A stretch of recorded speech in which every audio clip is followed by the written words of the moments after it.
Hello बच्चों, आज हम पढ़ेंगे टंग के बारे में।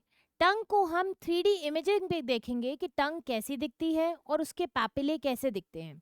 तो शुरू करते हैं। टंग टंग एक मस्कुलर ऑर्गन है और ये मस्कुलर ऑर्गन का यूज़ क्या है?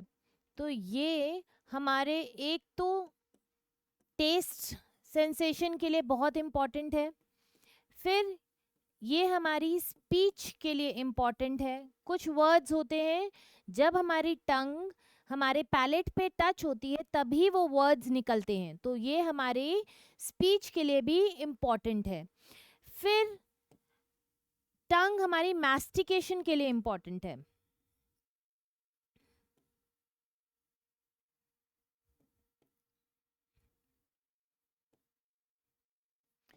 तो मैस्टिकेशन के लिए भी टंग इम्पॉर्टेंट है।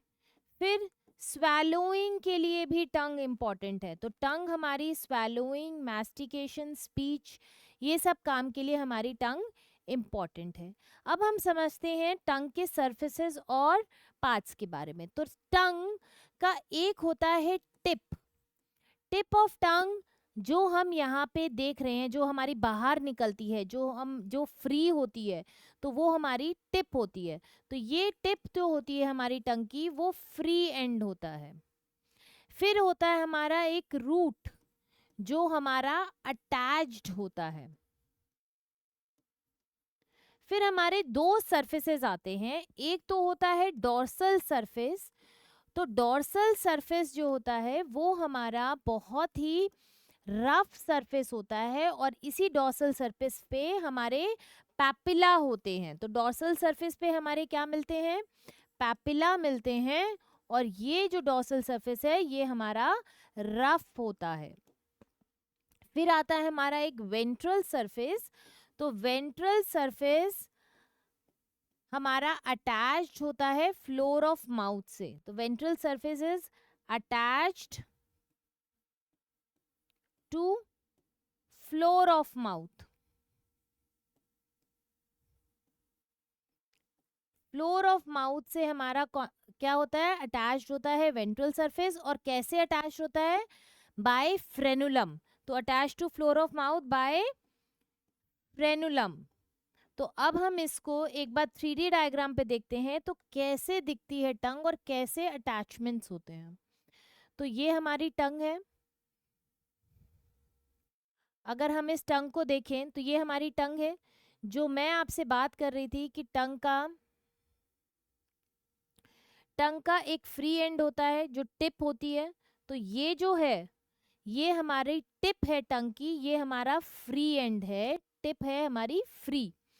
फिर होता है रूट। रूट जो अटैच्ड पार्ट होता है। तो नीचे से हमारा जो रूट अटैच्ड है वो हमारा रूट पार्ट है जो अटैच्ड है।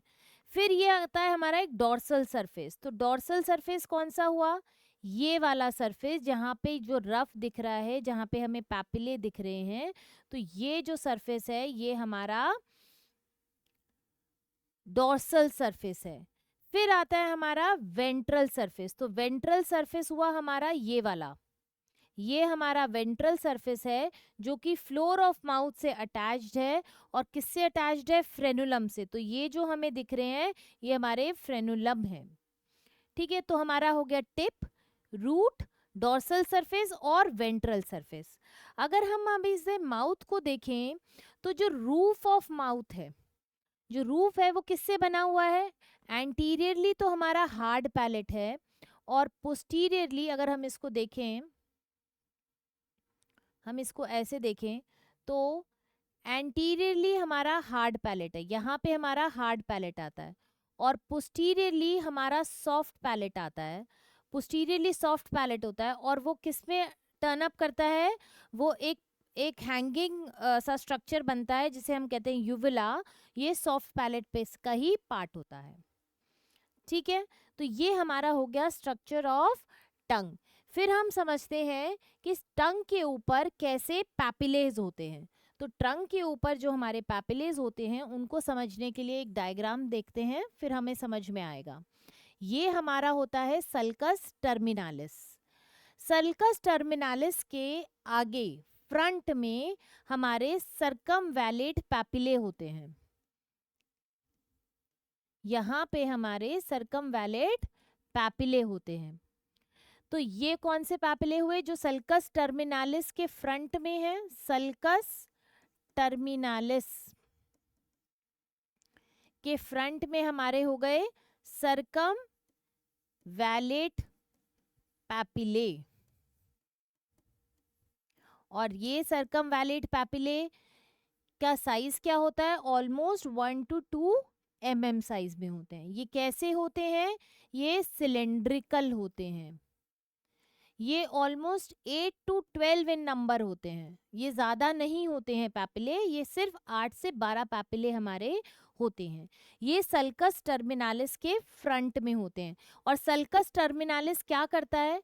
हमारी टंग को एंटीरियर 2/3 और पोस्टीरियर 1/3 में डिवाइड करता है। तो सल्कस टर्मिनालिस हमारी टंग को एंटीरियर 1/3 और एंटीरियर 2/3 और पोस्टीरियर 1/3 में डिवाइड करता है। सल्कस टर्मिनालिस के फ्रंट में आते हैं सर्कमवैलेट पैपिले, जो कि 1 to 2 mm साइज में होते हैं, सिलेंड्रिकल होते हैं। और अगर हम इसको देखें यहाँ पर, तो अब हमें सर्कमवैलेट पैपिले यहाँ पर दिख जाएंगे। तो ये जो वाइट से दिख रहा है, ये क्या है? हमारे सर्कमवैलेट पैपिले। और ये दिखते कैसे हैं? ये बड़े होते हैं, सिलेंड्रिकल शेप होते हैं। तो ये है हमारे सर्कमवैलेट पैपिले। फिर आते हैं हम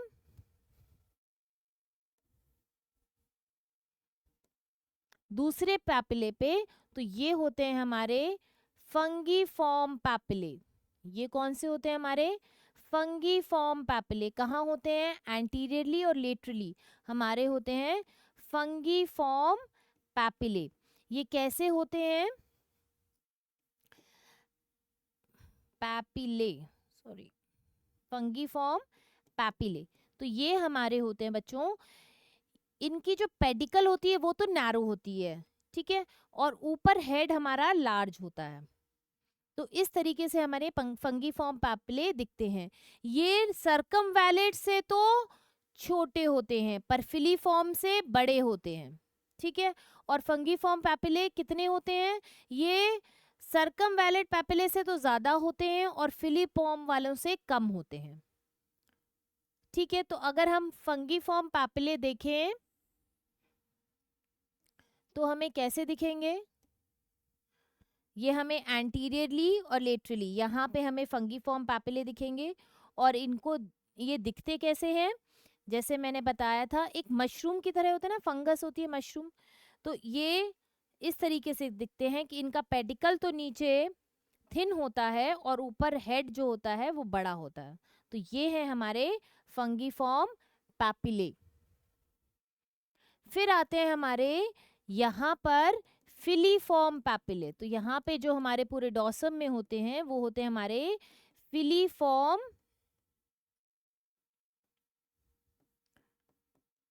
पैपिले। तो ये फिलीफॉर्म पैपिले कैसे होते हैं? फिलीफॉर्म पैपिले हमारे कोनिकल शेप होते हैं। ये हमारे कोनिकल पैपिले होते हैं और ये न्यूमरस होते हैं, बहुत ज्यादा होते हैं। तो ये कैसे दिखते हैं? ये जो हमें ये दिख रहे हैं, ये जो हमें दिख रहे हैं, ये वाले कोन शेप्ड, ये हमारे फिलीफॉर्म पैपिले हैं। इसको अगर हम ढंग से देखें तो ये पूरे सरफेस पे हमारे फिलीफॉर्म होते हैं पैपिले। पूरे जो बाकी सरफेस पे हमारे बहुत न्यूमरस होते हैं, ये हमारे फिलीफॉर्म पैपिले होते हैं और ये हमारे ऐसे कोनिकल होते हैं। तो ये these are conical shape papillae और इनको हम कहते हैं फिलीफॉर्म पैपिले। फिर आते हैं हमारे एक फोलिएट पैपिले। तो फोलिएट पैपिले हमारे कहाँ होते हैं? यहाँ पर साइड्स में हमारे 3 से 4 फोलिएट पैपिले होते हैं। ये वर्टिकल स्ट्रैंड्स होते हैं। तो फोलिएट पैपिले हमारे कैसे दिखेंगे? तो फोलिएट पैपिले हमारे यहाँ पर होते हैं साइड्स में, और ये दिखते कैसे? ऐसे वर्टिकल स्ट्रैंड्स। तो ये था हमारा पैपिलेस के बारे में। फिर इम्पॉर्टेंट क्या होता है जो जो टंग में और क्या पूछा जाता है, एक होती है नर्व सप्लाई। तो नर्व सप्लाई ऑफ टंग बहुत इम्पॉर्टेंट पूछी जाती है, जिसमें कि स्पेशली पूछते हैं कि एंटीरियर टू थर्ड और पोस्टीरियर टू थर्ड में, तो एंटीरियर टू थर्ड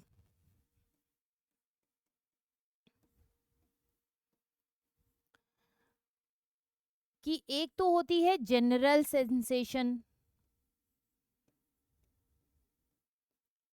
और एक होती है टेस्ट सेंसेशन। तो जो जनरल सेंसेशन होती है एंटीरियर टू थर्ड की, वो लेके जाती है हमारी lingual nerve.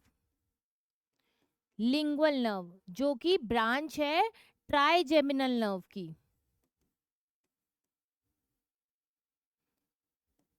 which is a branch of trigeminal nerve, जो कि फिफ्थ क्रेनियल नर्व है। और टेस्ट सेंसेशन कौन लेके जा रहा है? कॉर्डा टिम्पेनाए।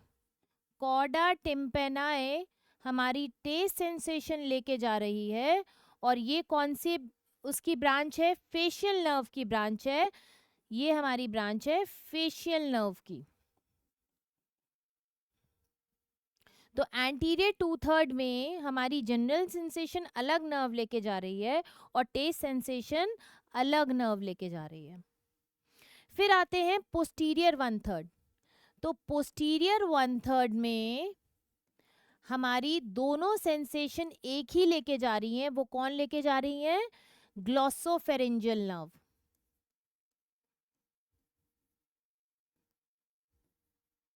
और वो कौन सी है? Cranial nerve number 9। फिर एक आता है पोस्टीरियर मोस्ट पार्ट।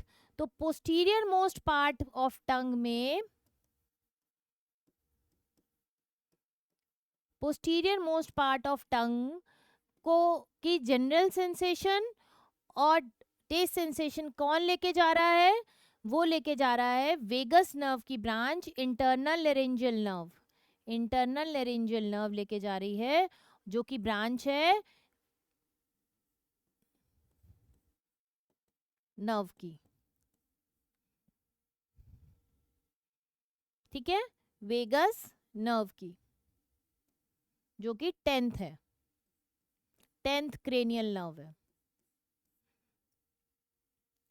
अब taste sensation anterior two third को कॉर्डा टिम्पेनाई लेके जा रही है। एक्सेप्ट, एक्सेप्ट क्या होता है इसमें? एक्सेप्ट हमारा जो ये सरकम वैलेट पेपिले हैं, vallate papillary region, except vallate region, जो सरकम वैलेट के पेपिले होते हैं वहां पे, तो उसकी वो टेस्ट सेंसेशन उस एरिया से कहा किससे जा रहे हैं? वो इधर जा रहे हैं, posterior one third and vallate region. ठीक है, तो ये नर्व सप्लाई इंपॉर्टेंट है, इसलिए जस्ट आपको 3D मॉडल के साथ बताई है। अदरवाइज ये 3D मॉडल आई होप आपको हेल्पफुल होगा और इसमें आपको पैपिलो के बारे में बहुत अच्छा पता लगा होगा। Thank you so much.